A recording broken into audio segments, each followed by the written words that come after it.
अस्सलाम वालेकुम friends, welcome to साजिश क्रिएशन। कैसे हैं आप सब। आज मैं आप लोगों के लिए द मोस्ट ट्रेंडिंग दामन डिज़ाइन का आइडिया लेकर के आई हूँ, जो आजकल बहुत ही ज़्यादा ट्रेंड में है और जिसका लुक बहुत ही ज़्यादा प्यारा है और जिसे बनाना भी बहुत आसान है। तो चलिए वीडियो को स्टार्ट करते हैं। जिसे तैयार करने के लिए मैंने यहाँ पर 2 लेयर पेपर पेस्टिंग बकरम लिया है और उसको इस तरह से हाफ़ फोल्ड कर लिया है। पेपर पेस्टिंग बकरम की जो मैंने चौड़ाई ली है वो 12 इंचेस ली है और लंबाई इसकी 9 इंचेस मैंने लिया है। आप अपनी चॉइस के अकॉर्डिंग इसकी लंबाई चौड़ाई घटा बढ़ा भी सकते हैं। अब इंच टेप को इस तरह से हमने नीचे रखना है और 5 इंच पे इस तरह से मार्क कर लेना है सर्कल में।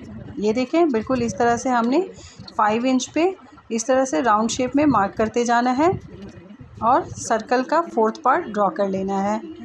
ये देखें, बिल्कुल इस तरह से। अब फिर से इन्हें कोनिकल शेप में इस तरह से हाफ फोल्ड करना है और इनका मिड पॉइंट निकाल लेना है। ये देखें, इनको यहाँ पे प्रेस कर देंगे थोड़ा, ताकि इनका बिल्कुल हाफ जो मीडियम जो पॉइंट है वो क्लियर पता चलने लगे। और अब हमने इस पर एक लाइन ड्रॉ कर लेनी है। ये देखें, स्केल की हेल्प से हमने कॉर्नर पॉइंट तक एक लाइन ड्रॉ कर लेनी है। ये देखें, जो हमारा सर्कल का 1/4 पार्ट था उसे हमने 2 पार्ट्स में डिवाइड कर लिया है।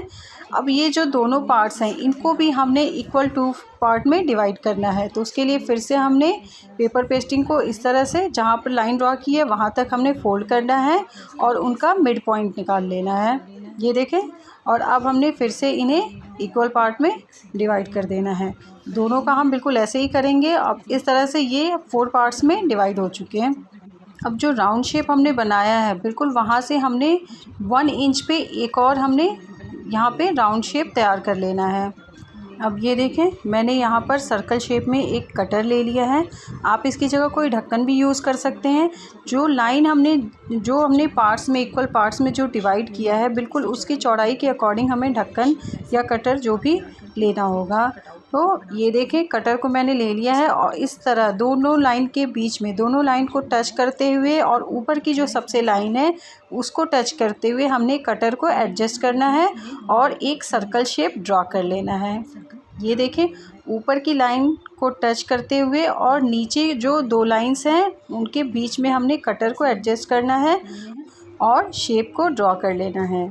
ये देखें, बिल्कुल इस तरह से। ये देखिए, हमारा फ्लावर जो है वो ड्रॉ हो चुका है। अब हमने इनकी कटिंग कर लेनी है। ये देखें, बहुत ही आहिस्ते से हमने इनकी कटिंग करनी है ताकि ये बिल्कुल अच्छे से फिनिशिंग से कट जाए। ये देखें, हमारा फ्लावर बहुत अच्छे से कट हो चुका है।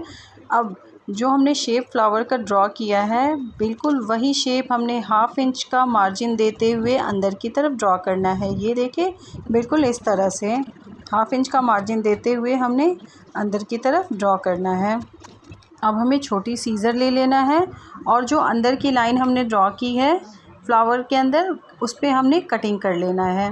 ये देखें, बिल्कुल इस तरह से बहुत ही आहिस्ते से केयर करते हुए हमने इनकी कटिंग करनी है, क्योंकि ये 4 फोल्ड हैं। अगर आपको परेशानी होगी 4 फोल्ड एक साथ कट करने में तो आप सिंगल सिंगल इन्हें ड्रॉ करके कट कर सकते हैं। जो भी साइज़ का आप फ्लावर ड्रॉ करना चाहती हैं उसका आप एक कटआउट तैयार कर लें कार्डबोर्ड पर और उसको रख करके आप अलग अलग फ्लावर को ड्रॉ करके फिर उनकी कटिंग कर लें। इस तरह से बहुत ही आसानी से वो ड्रॉ भी हो जाएंगे और कट भी हो जाएंगे। ये देखें, ये मैंने जितने बीच का जितना भी पोर्शन है एक्स्ट्रा मैंने उसको कट करके निकाल लिया है। और ये देखें, ये मेरे 2 पैचेस बहुत ही अच्छे से रेडी हो चुके हैं पेपर पेस्टिंग के। अब इनको हमने अपने सूट के दामन पर पेस्ट करना है। यहाँ सूट की कटिंग मैंने कर रखी है, कुर्ती की कटिंग, और अब मैंने इसके दामन पे यहाँ पे पेस्ट करना है। 2 इंच का मार्जिन देते हुए हमने फ्लावर को इस तरह से दामन पे रखना है। एक फ्लावर की कटिंग हमने यहाँ ऊपर साइड रखनी है और एक की यहाँ पे नीचे की तरफ रखना है और इनको आयरन की हेल्प से पेस्ट कर लेंगे। ये देखें, ये हमारा फ्लावर बहुत ही अच्छे से पेस्ट हो चुका है। अब फ्लावर की पंखुड़ियों के बीच में जो फैब्रिक हमें नज़र आ रहा है उसे हमने 1/2 इंच का मार्जिन देते हुए फ्लावर के ही शेप में कट कर लेना है। ये देखें बिल्कुल इस तरह से सारी पंखुड़ियों के बीच में हमने फैब्रिक को कट कर लेना है। 1/2 इंच का मार्जिन देते हुए हम कट करेंगे। जहाँ पे बकरम है वहाँ से हमने कटिंग नहीं करनी है। ये देखें 1/2 इंच का मार्जिन देते हुए हमने इन्हें कट कर लिया है। अब पंखुड़ियों के बीच में फैब्रिक पर हमने छोटे छोटे कट्स लगा देने हैं। चारों तरफ हमने छोटे छोटे कट्स लगा देने हैं। ये देखें बिल्कुल इस तरह से हमने चारों तरफ छोटे छोटे कट्स लगा दिए हैं। अब हमने रोलर ग्लू ले लेना है और उसको हम पंखुड़ियों पे इस तरह से लगा लेंगे और जो एक्स्ट्रा फैब्रिक है, जो हमने एक्स्ट्रा मार्जिन छोड़ा है, उसको अंदर की तरफ मोड़ करके इस तरह से आयरन की हेल्प से अच्छे से पेस्ट कर लेंगे। ये देखें पहले हम पंखुड़ियों पे ग्लू लगाएंगे, एक एक करके हम ग्लू लगाएंगे पंखुड़ियों पे, एक साथ नहीं लगाना है। एक एक करके पंखुड़ियों पे हम ग्लू लगाते जाएंगे और फैब्रिक को अंदर की तरफ मोड़ करके आयरन की हेल्प से उसको पेस्ट करते जाएंगे। ये देखें बिल्कुल इस तरह से ग्लू लगाने के बाद फैब्रिक अंदर की तरफ फोल्ड करके आयरन करते जाना है। और ये देखें कितने अच्छे से हमारा फ्लावर बिल्कुल फिनिशिंग के साथ बन करके रेडी हो गया है। और अब हमने एक ऑर्गेन्जा फैब्रिक ले लेना है।